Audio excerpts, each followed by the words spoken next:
প্রথম একটি রান্নার ভিডিও শেয়ার করতেছি, যেটা হচ্ছে প্রথম থেকে শেষ পর্যন্ত আমি কিভাবে রান্নাটা করলাম সেই একটা লং ভিডিও আপনাদের সাথে শেয়ার করতেছি। আশা করি পুরো ভিডিওটা দেখবেন। সো হ্যালো এভরিওয়ান, আসসালামু আলাইকুম। আশা করি সবাই ভালো আছেন। আলহামদুলিল্লাহ আমরাও ভালো আছি।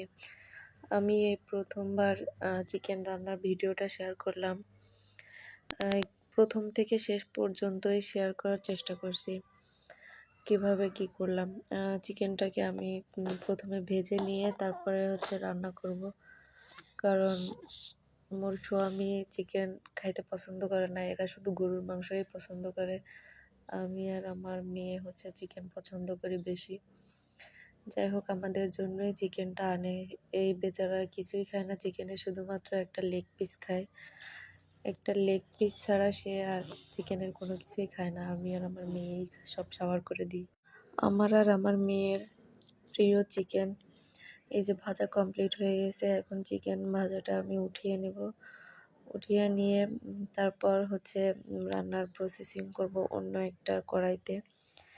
এবার আমি অন্য একটা কড়াইতে তেল গরম করে এই কড়াইতে এবার আমি তেল গরম করে নিব।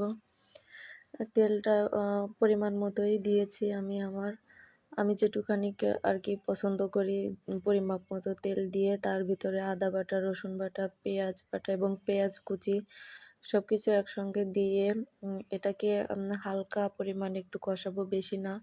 হালকা একটু কষানো হলে, যেহেতু কিউব কিউব করে কাটা ছিল, আমার ফ্রিজে ডিপ ফ্রিজিং করা ছিল, যার কারণে হালকা একটু বেশি কষাবো না।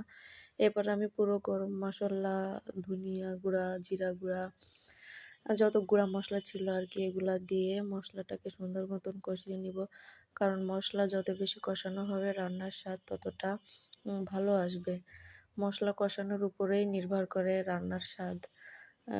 চিকেনটা বেশি মজার লাগবে, রান্না স্বাদটা বাড়াবে কষানোতেই।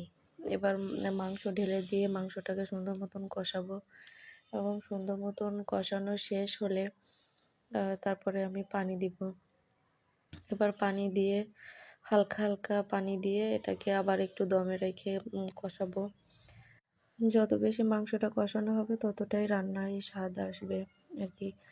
তো মানে কষানোর ভিতরেই আপনি 50% হচ্ছে আপনার মাংসটা সেদ্ধ হয়ে যাবে।